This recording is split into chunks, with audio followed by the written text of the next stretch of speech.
ആശ്വാസം നേടാം. ഹൃത്തിനുള്ളിൽ ജീവൻ നൽകും വചനം, തിരുവചനം. പിതാവായ ദൈവത്തിൻ്റെ സ്നേഹവും പുത്രനായ യേശുക്രിസ്തുവിൻ്റെ കൃപയും ആശ്വാസദായകനായ പരിശുദ്ധാത്മാവിൻ്റെ സഹവാസവും ശാലോം ശുശ്രൂഷകളിൽ പങ്കുചേരുന്ന നിങ്ങൾക്കും നിങ്ങളുടെ കുടുംബങ്ങളിലും ഉണ്ടാകട്ടെ എന്ന് പ്രാർത്ഥിക്കുന്നു, ആശംസിക്കുന്നു. റോമാക്കാർക്ക് എഴുതിയ ലേഖനം 8-ാം അധ്യായം 4 മുതൽ 6 വരെയുള്ള വചനഭാഗം. ഇത് ശരീരത്തിൻ്റെ പ്രവണതകൾക്കനുസരിച്ച് ജീവിക്കാതെ ആത്മാവിൻ്റെ പ്രചോദനമനുസരിച്ച് ജീവിക്കുന്ന നമ്മിൽ നിയമത്തിൻ്റെ അനുശാസനം സഫലമാകുന്നതിന് വേണ്ടിയാണ്. എന്തെന്നാൽ ജഡികമായി ജീവിക്കുന്നവൻ ജഡിക താൽപ്പര്യങ്ങളിൽ മനസ്സുവയ്ക്കുന്നു, ആത്മീയനായി ജീവിക്കുന്നവർ ആത്മീയ കാര്യങ്ങളിൽ മനസ്സുവയ്ക്കുന്നു. ജഡിക അഭിലാഷങ്ങൾ മരണത്തിലേക്ക് നയിക്കുന്നു, ആത്മീയ അഭിലാഷങ്ങൾ ജീവനിലേക്കും സമാധാനത്തിലേക്കും. ക്രിസ്തുവിൽ പ്രിയമുള്ളവരെ, ജഡിക മനുഷ്യരെയും ആത്മീയ മനുഷ്യരെയും നമ്മൾ അനുദിനം കണ്ടുമുട്ടുന്ന ഒരു ലോകമാണ് നമ്മളായിരിക്കുന്ന ഇടങ്ങൾ. ഈ ദിനത്തിൽ നമ്മളോട് തന്നെ ചോദിക്കുക, എൻ്റെ ഉള്ളിലുള്ളത് ജഡിക മനുഷ്യനാണോ ആത്മീയ മനുഷ്യനാണോ? ഗലാത്യരുടെ ലേഖനത്തിൽ 6-ാം അധ്യായം 8-ാം തിരുവചനത്തിൽ വചനം പറയുകയാണ്, എന്തെന്നാൽ സ്വന്തം ജഡത്തിനായി വിതയ്ക്കുന്നവൻ ജഡത്തിൽ നിന്ന് നാശം കൊയ്തെടുക്കും, ആത്മാവിനായി വിതയ്ക്കുന്നവനാകട്ടെ ആത്മാവിൽ നിന്ന് നിത്യജീവൻ കൊയ്തെടുക്കും. എന്നിലുള്ളത് ആരാണ്? ജഡമാണെങ്കിൽ ഞാൻ നിത്യനാശത്തിലെത്തിച്ചേരും, ആത്മാവിൻ്റെ ശക്തിയാണെങ്കിൽ അത് നിത്യജീവനിലേക്ക് എത്തിച്ചേരും. മനുഷ്യൻ എന്ന് പറയുന്നത് ആത്മാവ്, മനസ്സ്, ശരീരം, ബന്ധങ്ങൾ, ഈ തലങ്ങളിൽ ജീവിക്കുന്ന ഒരു വ്യക്തിത്വമാണ്. അവൻ്റെ ഉള്ളിൽ ഒരു ആത്മാവുണ്ട്, അവന് മനസ്സുണ്ട്, അവന് ശരീരമുണ്ട്, ബന്ധങ്ങളുണ്ട്. ഈ 4 തലങ്ങളെയും ശരിയായ രീതിയിൽ ധ്യാനിച്ച് നന്മയിൽ ജീവിക്കുന്ന വ്യക്തിയാണ് ആത്മീയ തലത്തിലേക്ക് ഉയരുവാനായിട്ട് സാധിക്കുന്നത്. ജഡിക മനുഷ്യൻ അവൻ ശരീരത്തെയും മനസ്സിനെയും മാത്രം ചിന്തിച്ചുകൊണ്ട് അവൻ ജീവിക്കുവാൻ തുടങ്ങുമ്പോൾ ആത്മാവിനെ വിസ്മരിച്ച്, ബന്ധങ്ങളെ വിസ്മരിച്ച്, ബന്ധങ്ങളിലെ വിശുദ്ധി മറന്ന് അവൻ നിലപാടുകൾ എടുക്കുമ്പോൾ അവൻ ജഡത്തിൻ്റെ തലത്തിലേക്ക് എത്തിച്ചേരും. ജഡിക മനുഷ്യൻ എപ്പോഴും ഒന്നാമത് ചിന്തിക്കുന്നത് ജഡത്തിൻ്റെ കാര്യങ്ങളായിരിക്കും. ആത്മാവിലുള്ളവൻ, ആത്മീയ മനുഷ്യൻ എപ്പോഴും ആത്മാവിൻ്റെ കാര്യമായിരിക്കും ആദ്യം ചിന്തിക്കുക. നമ്മൾ ഈ ഒരു യാഥാർത്ഥ്യം ഒന്ന് ധ്യാനിക്കുന്നത് നല്ലതായിരിക്കും. ഒരിടയ്ക്ക് യൂത്തിൻ്റെ പ്രോഗ്രാം നടത്തുന്ന സമയത്ത്, യൂത്തിൻ്റെ പ്രോഗ്രാം ഒരു വളരെ ഒത്തിരി സാമ്പത്തിക ചെലവുള്ളതായിരുന്നു. ഏകദേശം 6 ലക്ഷം രൂപ ഈ ഒരു പ്രോഗ്രാമിന് വേണ്ടി അവിടെയുള്ള സംഘാടകർ ചെലവഴിക്കേണ്ടതായിട്ട് വന്നു. അപ്പോൾ ആ ഇടവകയുമായി ബന്ധപ്പെട്ട ആ സംഘാടകർ തങ്ങളുടെ യുവതിയുവാക്കളെ രക്ഷപ്പെടണം. കാരണം ഈ കാലഘട്ടത്തിൽ യുവതിയുവാക്കൾ ഇന്ന് പലതരത്തിലുള്ള തിന്മകൾക്കും മ്ലേച്ഛതകൾക്കും അടിമപ്പെട്ടുകൊണ്ടിരിക്കുകയാണ്. പലതരത്തിലുള്ള ദുശീലങ്ങൾ യുവതിയുവാക്കളിൽ കയറിപ്പറ്റുന്നു. തെറ്റായ ജീവിത ശൈലികളും തെറ്റായ ഫാഷൻസും അവരുടെ ജീവിതത്തെ ഇന്ന് തകർത്തുകൊണ്ടിരിക്കുന്നു. വിശ്വാസത്തിൽ നിന്ന് അവരകലുന്നു, സഭയിൽ നിന്ന് അകലുന്നു, കുടുംബ ബന്ധങ്ങളിൽ നിന്ന് അവരകലുന്നു. അപ്പോൾ ഈ ഒരു വേദന ഉൾക്കൊണ്ടുകൊണ്ടാണ് ആ സമൂഹം മുഴുവനും യുവാക്കൾക്ക് വേണ്ടി നമ്മൾ നല്ലൊരു പ്രോഗ്രാം നടത്തണം. നല്ല വചന ശുശ്രൂഷയും ഗാന ശുശ്രൂഷയും യുവാക്കളെ, കാരണം അവരെ ആകർഷിക്കണമെങ്കിൽ അല്പം നല്ല മ്യൂസിക്കൊക്കെ ഉണ്ടാകണം. അല്ലാതെ വചന ശുശ്രൂഷ മാത്രം നടത്തി കഴിയുമ്പോൾ ചിലപ്പോൾ ഇവരാരും വരില്ല. അതുകൊണ്ട് ഈ ചിന്തയോടുകൂടി അവർ ഈ ഒരു പ്രോഗ്രാം രൂപപ്പെടുത്താനായിട്ട് ശ്രമിച്ചു. വളരെ സാമ്പത്തികമായ ചിലവൊക്കെ ഉണ്ടായിട്ടും അവർ വളരെ മനോഹരമായിട്ട് ആ പ്രോഗ്രാം അത് നടത്തുവാനായിട്ട് അവർ പരിശ്രമിച്ചു. അപ്പോൾ സമാപനത്തിൻ്റെ ദിവസമായപ്പോൾ ഇതുമായി ബന്ധപ്പെട്ട ഒരു വ്യക്തി നന്ദി പറയുവാനായിട്ട് സ്റ്റേജിൽ കയറിയിട്ട് അദ്ദേഹം പറയുന്ന ഇതാണ്, ഈ പ്രോഗ്രാമിൽ നിന്ന് ഒരു 10 യുവാക്കൾ കർത്താവായ യേശുവിന് വേണ്ടി നിലപാടെടുത്താൽ ഞങ്ങൾക്ക് ഒന്നും നഷ്ടമല്ല, ഇതൊന്നും ഒരു നഷ്ടവുമല്ല. 6 ലക്ഷം എന്ന് പറയുന്നത് ഞങ്ങളെ സംബന്ധിച്ചിടത്തോളം ഒന്നുമല്ല. ഇത് പറയുവാണെങ്കിൽ ആത്മീയ മനുഷ്യനെ പറ്റൂ. ആത്മീയ മനുഷ്യൻ യഥാർത്ഥത്തിൽ ആത്മാവിന് വില കൊടുത്തുകൊണ്ട് സംസാരിക്കും, നിലപാടെടുക്കും. ഇതേ ചുറ്റുപാടിൽ തന്നെ ജഡികമായ ചിന്തകൾക്ക് പ്രാധാന്യം കൊടുത്ത വ്യക്തി എന്ത് പറയും? ഇത്രയും പൈസ മുടക്കേണ്ട എന്താവശ്യമാണ്? എന്തിനു വേണ്ടിയാ ഒരു 5 ദിവസത്തെ പ്രോഗ്രാമിന് യുവാക്കൾക്ക് വേണ്ടി ഇത്രയും പൈസ മുടക്കി തന്നെ ചെയ്യണോ? ഇതിൻ്റെ ഒന്നും ആവശ്യമില്ലല്ലോ. ഇതൊക്കെ ചെയ്തെന്ന് പറഞ്ഞ് എന്തെങ്കിലുമൊക്കെ കിട്ടുമോ? ഈ പൈസ ഉണ്ടായിരുന്നെങ്കിൽ വേറെ രീതിയിൽ ചെയ്തുകൂടെ? പാവപ്പെട്ടവരെയൊക്കെ ഒന്ന് സഹായിച്ചുകൂടെ? സമാനമായ ഒരു സംഭവം നമ്മൾ സുവിശേഷത്തിൽ കാണുന്നുണ്ട്.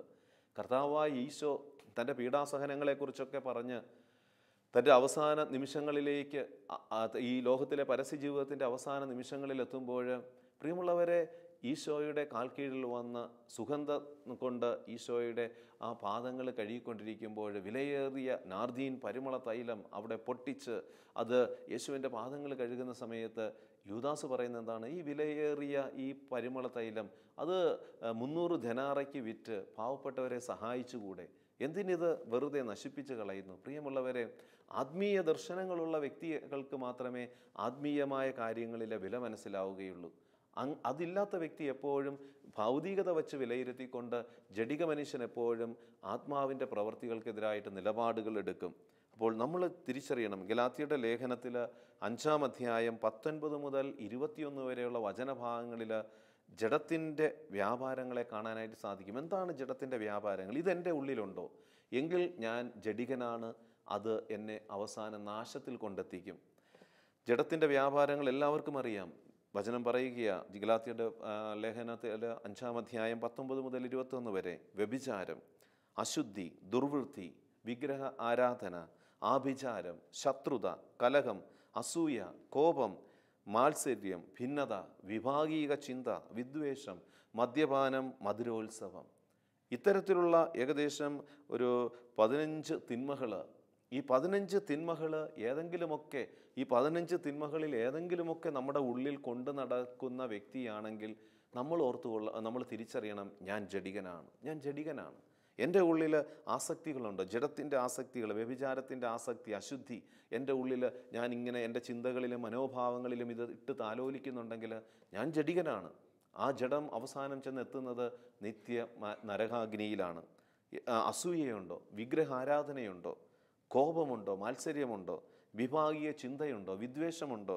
ഭിന്നതയുണ്ടോ? മധുരോത്സവമുണ്ടോ? പരദൂഷണ വാക്കുകൾ പറഞ്ഞു നടക്കുന്ന വ്യക്തിയാണോ? എങ്കിൽ ഞാൻ ജഡികനാണ്.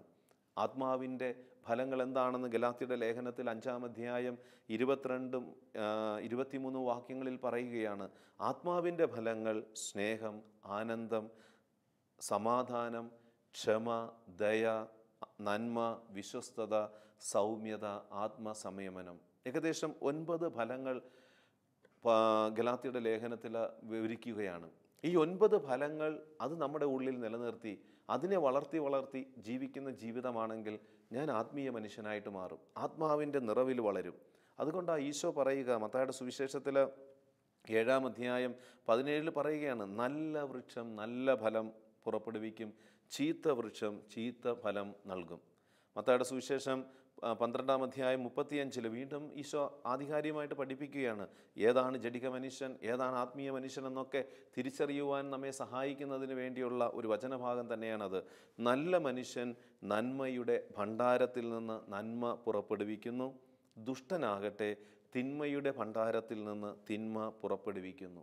അപ്പോൾ ജഡിക മനുഷ്യൻ എപ്പോഴും ലോകത്തിൻ്റെതായിട്ടുള്ള ചിന്തകൾക്ക് അടിമപ്പെട്ട് ഈ ജഡത്തിൻ്റെ വ്യാപാരങ്ങളിൽ വ്യാപരിച്ച് ജീവിക്കുന്ന വ്യക്തിയായിരിക്കും.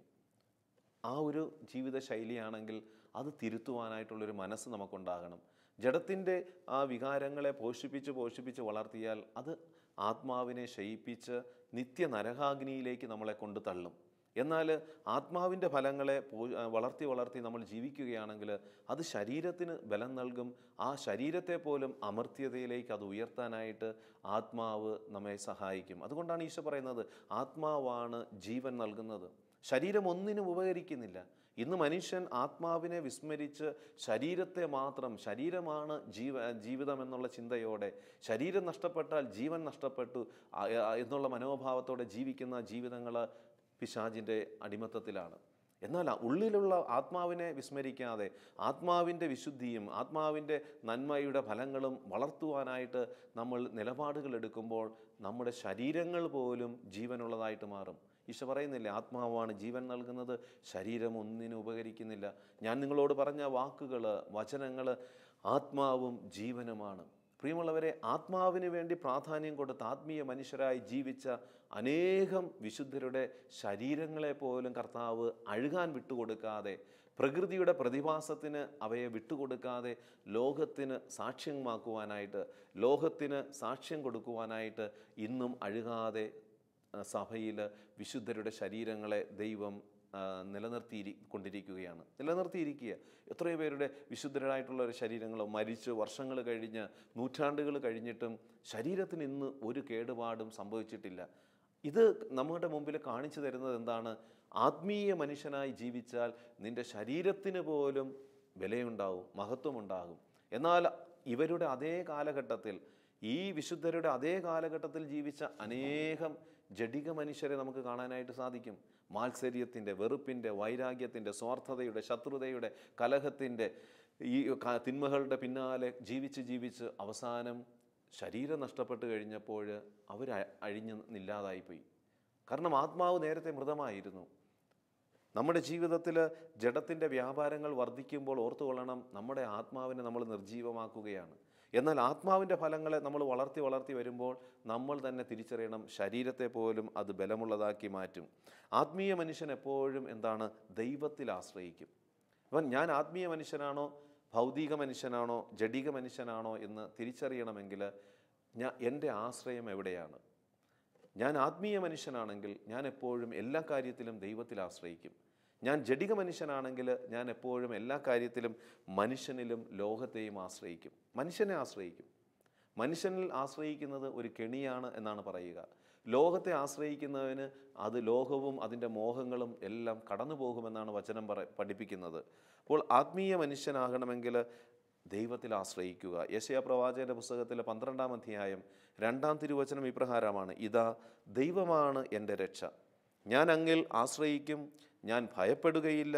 എന്തെന്നാൽ ദൈവമായ കർത്താവാണ് എൻ്റെ ബലവും എൻ്റെ ഗാനവും, അവിടുന്ന് എൻ്റെ രക്ഷയായിരിക്കുന്നു. അപ്പോൾ ദൈവം ഒരു ബലമായി, ദൈവം ഒരു ഗാനമായി നമ്മുടെ ജീവിതത്തിൻ്റെ ശക്തിയായി മാറുമ്പോൾ നമ്മൾ ആത്മീയ തലത്തിലേക്ക് വളരാനായിട്ട് തുടങ്ങും.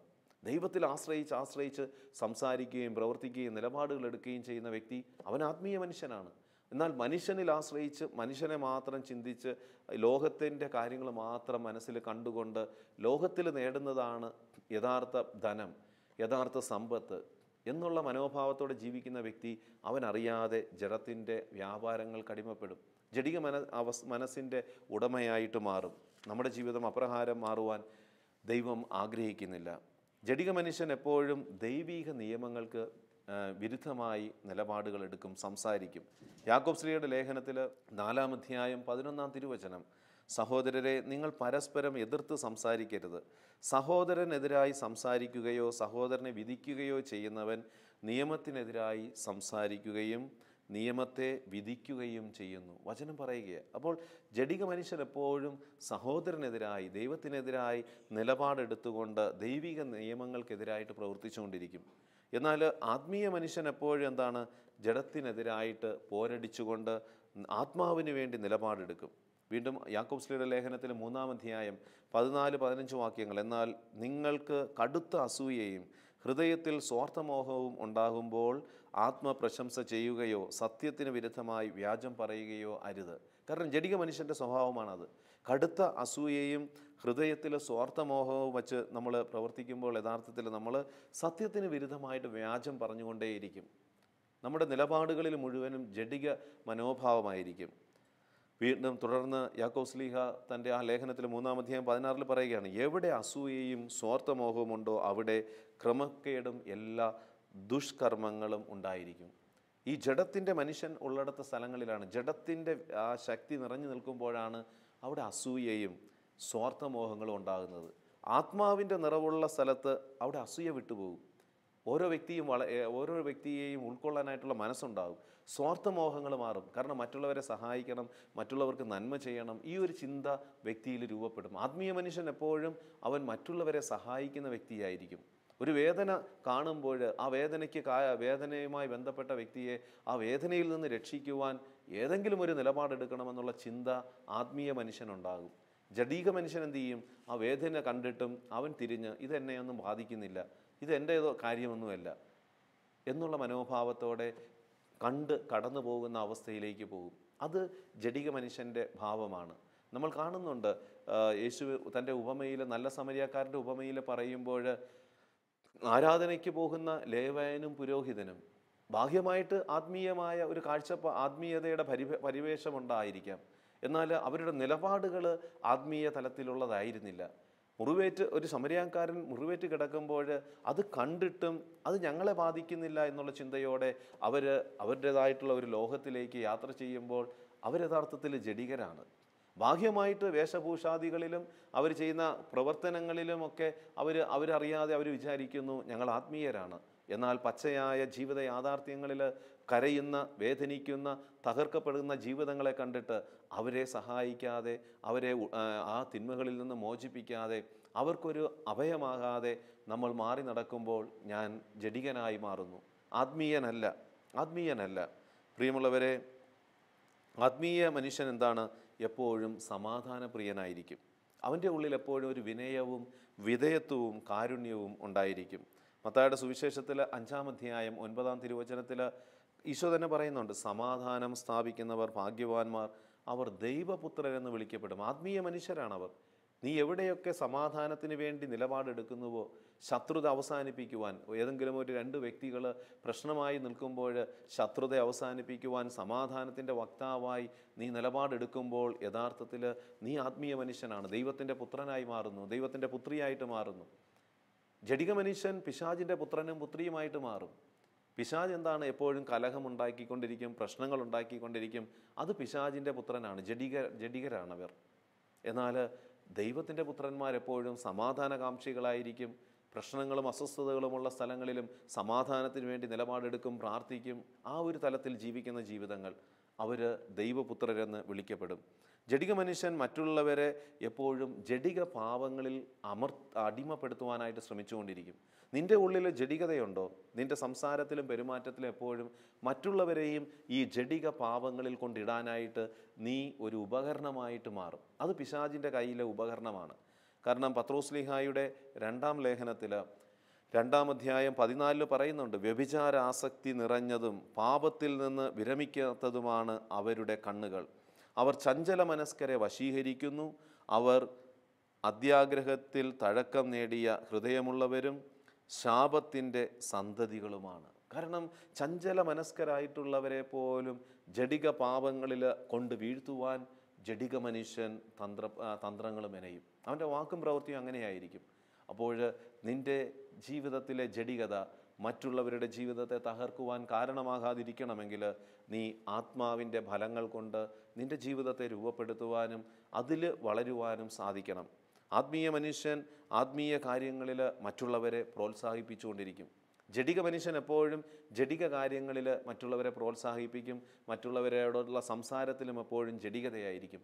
ലോകത്തിൻ്റെ മ്ലേച്ഛ സംഭാഷണങ്ങൾ നിൻ്റെ അതരങ്ങളിൽ നിന്ന് പുറത്തു വരുന്നുണ്ടെങ്കിൽ തമാശയുടെ രൂപത്തിലാകാം, അല്ലെങ്കിൽ മറ്റുള്ളവരെ ചിരിപ്പിക്കാനാകാം, അല്ലെങ്കിൽ മറ്റുള്ളവരുടെ കൂട്ടത്തിൽ നിന്ന് ഒന്ന് ആളാകാനായിട്ട് നീ ജഡത്തിൻ്റെ തിന്മകൾ പറഞ്ഞ് കളിയാക്കുകയും ചിരിക്കുകയും ചെയ്യുമ്പോൾ നീ തിരിച്ചറിയുന്നില്ല നിൻ്റെ ഉള്ളിൽ ജഡികത പ്രബലപ്പെട്ട് നിൽക്കുകയാണ്. ഈ ജഡത്തിൻ്റെ വ്യാപാരങ്ങൾ നിത്യ നരകാഗ്നിയിൽ നിന്നെ കൊണ്ടെത്തിക്കുമെന്ന് തിരിച്ചറിഞ്ഞ് ഈ മ്ലേച്ഛതകളെ ഉപേക്ഷിച്ച് ആത്മാവിൻ്റെ ഫലങ്ങൾ സ്വന്തമാക്കുക. സ്നേഹത്തിൻ്റെ, കാരുണ്യത്തിൻ്റെ, കരുതലിൻ്റെ നല്ല ഫലങ്ങൾ പുറപ്പെടുവിക്കുവാനായിട്ട് ആത്മാവിൻ്റെ ഫലങ്ങൾക്ക് വേണ്ടി ദാഹിക്കുന്ന ഒരു വ്യക്തിത്വമായിട്ട് ജീവിതം മാറുകയാണെങ്കിൽ നിൻ്റെ ജീവിതത്തിൽ ആത്മീയ മനുഷ്യൻ ബലപ്പെടും. ആത്മീയ മനുഷ്യൻ ദൈവത്തെ എപ്പോഴും മഹത്വപ്പെടുത്തിക്കൊണ്ടിരിക്കും. അപ്പോൾ ഇന്ന് നമ്മൾ ധ്യാനിച്ച് ചിന്തിച്ചു കൊണ്ടിരിക്കുന്നത്, ഞാൻ ആത്മീയ മനുഷ്യനാണോ ജഡിക മനുഷ്യനാണോ? ജഡിക മനുഷ്യൻ്റെ പോരായ്മകൾ നമ്മൾ ധ്യാനിക്കുന്നു, ആത്മീയ മനുഷ്യൻ്റെ നന്മകൾ നമ്മൾ ധ്യാനിക്കുന്നു. ജഡിക മനുഷ്യൻ എപ്പോഴും അവൻ എന്താണ്? ജഡികമായി തന്നെ ഉയർത്തിക്കൊണ്ടിരിക്കും. ആത്മീയ മനുഷ്യൻ എപ്പോഴും ദൈവത്തെ മഹത്വപ്പെടുത്തിക്കൊണ്ടിരിക്കും. എല്ലാറ്റിനും ദൈവത്തിന് മഹത്വം പറയും. ഒരു നന്മ, ഏതൊരു നന്മ കാണുമ്പോഴും അതിന് ദൈവത്തെ മഹത്വപ്പെടുത്തും. അവൻ്റെ ഉള്ളിലെ തന്നെ നന്മകളെ കാണുമ്പോൾ എൻ്റെ കഴിവാണ്, എൻ്റെ മിടുക്കാണെന്ന് പറയാതെ അവൻ ദൈവത്തിന് മഹത്വം കൊടുക്കും. കാരണം പൗലോസ്ലീഹ പറയുന്നുണ്ട്, ദാനമായി ലഭിച്ചതല്ലാതെ മറ്റെന്താണ് നിനക്കുള്ളത്? ദാനമായി ലഭിച്ചതല്ലാതെ മറ്റെന്താണ് നിൻ്റെ ഉള്ളിലുള്ളത്, നിൻ്റെ ജീവിതത്തിലുള്ളത്? എല്ലാം ദാനമായിരിക്കെ നീ ദാനമല്ല എന്ന മട്ടിൽ നീ എന്തിനഹങ്കരിക്കുന്നു? പലപ്പോഴും നമ്മൾ അഹങ്കരിക്കുന്ന ഏതാണ്? ചില നന്മകളിലാണ്. ഈ നന്മകളൊക്കെ ദൈവത്തിൻ്റെ ദാനമാണെന്ന് നമ്മൾ അംഗീകരിക്കാതിരിക്കുമ്പോൾ നമ്മൾ ജഡിക മനുഷ്യരാണ്. എൻ്റെ ഉള്ളിലെ നന്മകൾ, എൻ്റെ ഉള്ളിലെ നന്മകൾ അത് ദൈവത്തിൻ്റെ കൃപയാണെന്ന് അംഗീകരിക്കുന്ന മനുഷ്യൻ അവൻ ആത്മീയ മനുഷ്യനാണ്. അതല്ലാത്തവൻ എന്തു പറയും? അതെൻ്റെ കഴിവാണ്, എൻ്റെ പ്രയത്നമാണ്, ഞാൻ ഒത്തിരിയേറെ നേരം അധ്വാനിച്ചത് കൊണ്ടാണ് എനിക്കിത് കിട്ടിയത്, അല്ലെങ്കിൽ എൻ്റെ മാതാപിതാക്കൾ ഇങ്ങനെയൊക്കെ ആയിരുന്നത് കൊണ്ടാണ് എനിക്കിതൊക്കെ കിട്ടിയത്. മഹത്വം ദൈവത്തിന് കൊടുക്കാതെ വ്യക്തികളിൽ മഹത്വം കൊടുക്കുമ്പോൾ അവൻ ജഡികനായിട്ട് മാറും.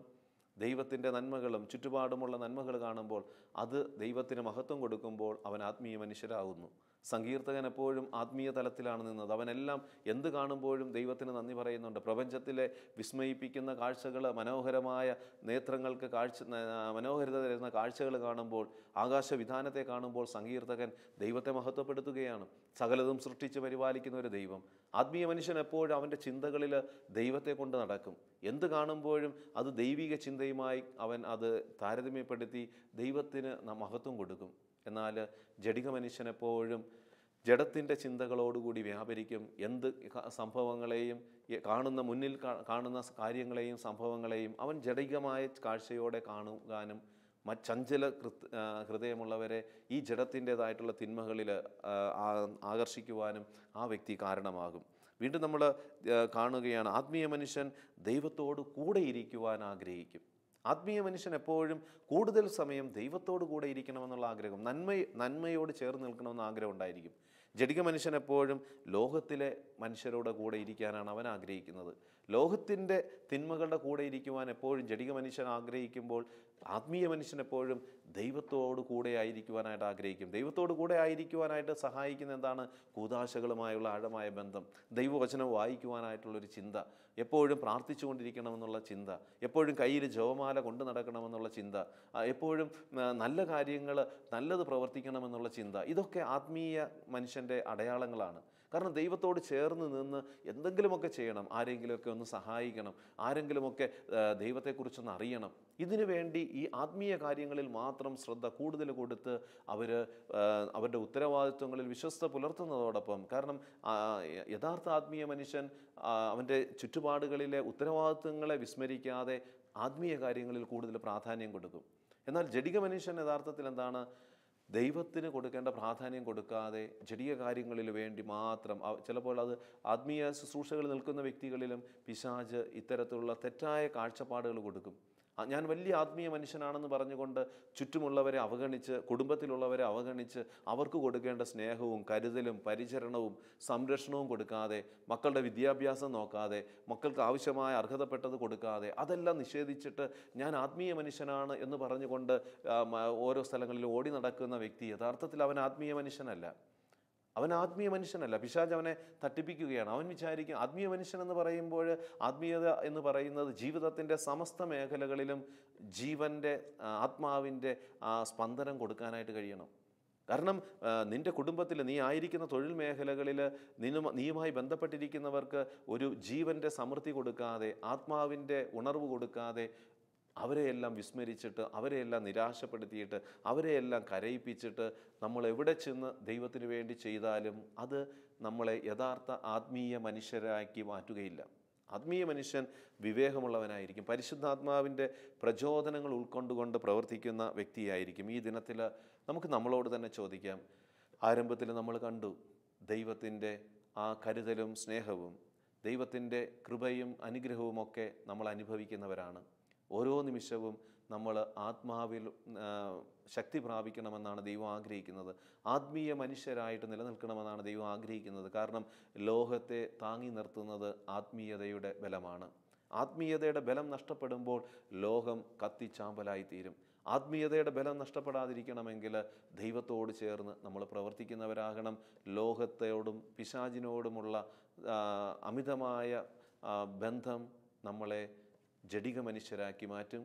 ദൈവത്തോടും പരിശുദ്ധാത്മാവിനോടുമുള്ള നമ്മുടെ നിരന്തരമായ സംസർഗവും അതിനോടുള്ള ചേർന്ന് നിൽപ്പും നമ്മളെ ആത്മീയമായിട്ട് വളർത്തും. ഒരു നിമിഷം നമുക്ക് ദൈവത്തോട് പ്രാർത്ഥിക്കാം. കാരുണ്യവാനായ ദൈവമേ, ഈ ദിനത്തിൽ ഞങ്ങൾ ജഡികരാണോ ആത്മീയരാണോ എന്ന് കണ്ടെത്തുവാൻ വേണ്ടിയാണല്ലോ അവിടുന്ന് ഈ തിരുവചനത്തിലൂടെ ഞങ്ങളെ സഹായിച്ചത്. കർത്താവെ, ഞങ്ങളുടെ ഉള്ളിലുള്ളത് ജഡത്തിൻ്റെ വ്യാപാരങ്ങളാണെങ്കിൽ അവയെ പൂർണ്ണമായും ഇല്ലായ്മ ചെയ്യുവാൻ പരിശുദ്ധാത്മാവിൻ്റെ ഫലങ്ങൾ കൊണ്ട് ഞങ്ങളെ നിറയ്ക്കണമേ. പരിശുദ്ധാത്മാവിൻ്റെ ഫലങ്ങൾ കൊണ്ട് നിറച്ച് ആത്മാവിൻ്റെ പ്രേരണ അനുസരിച്ച് വിശുദ്ധിയിലും സ്നേഹത്തിലും നന്മയിലും ജീവിക്കുവാൻ ഞങ്ങളെ അനുഗ്രഹിക്കണമേ. ദൈവത്തോട് ചേർന്ന് ആത്മാവിൻ്റെ ഫലങ്ങൾ കൊയ്യുവാൻ ഞങ്ങളെ ശക്തിപ്പെടുത്തണമേ.